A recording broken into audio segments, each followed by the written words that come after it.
ভাষার মাস ফেব্রুয়ারিকে ঘিরে আবারও প্রাণের সঞ্চার হয়েছে বইপ্রেমীদের সবচেয়ে বড় মিলন মেলা বাংলা একাডেমিতে।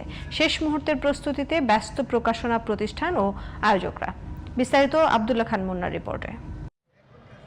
নানা জটিলতা, শঙ্কা ও অনিশ্চয়তার মধ্যে সাংস্কৃতিক মন্ত্রণালয়ের আশ্বাসে অবশেষে স্টল নির্মাণ, ব্যানার সাঁটানো আর নান্দনিক সাজসজ্জার শব্দে মুখর মেলা প্রাঙ্গণ।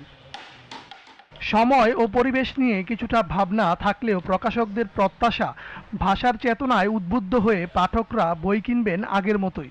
শেষ মুহূর্তে আমাদের মাননীয় মন্ত্রী মহোদয় স্টলের ভাড়া মওকুফ করলেন, এটা একটা সুযোগ তো বটেই। গতবারের তুলনায় এবার একটু কম হবে সেটা সবাই আশা করছে, কিন্তু ব্যাপার হচ্ছে যে মেলাটা হোক ফেব্রুয়ারিতেই। আমরা আশা করি রমজানের ভিতরে আমরা অতটা লাভজনক হবে না, তারপরেও আমরা দেশ এবং দেশের বিশেষ করে নতুন সরকার যাতে করে প্রশ্নের সম্মুখীন না হয় সেজন্য তাকে যাতে সম্মান, তার প্রতি সম্মান জানিয়ে আমরা এবছর বইমেলায় অংশগ্রহণ করেছি। মাহে রমজান কেন্দ্রিক আলোচনা, সেমিনার ও কাছাকাছি একাধিক শপিং সেন্টার থাকায় ঈদ উপলক্ষে বেচা বিক্রি বাড়বে বলে প্রত্যাশা প্রকাশকদের।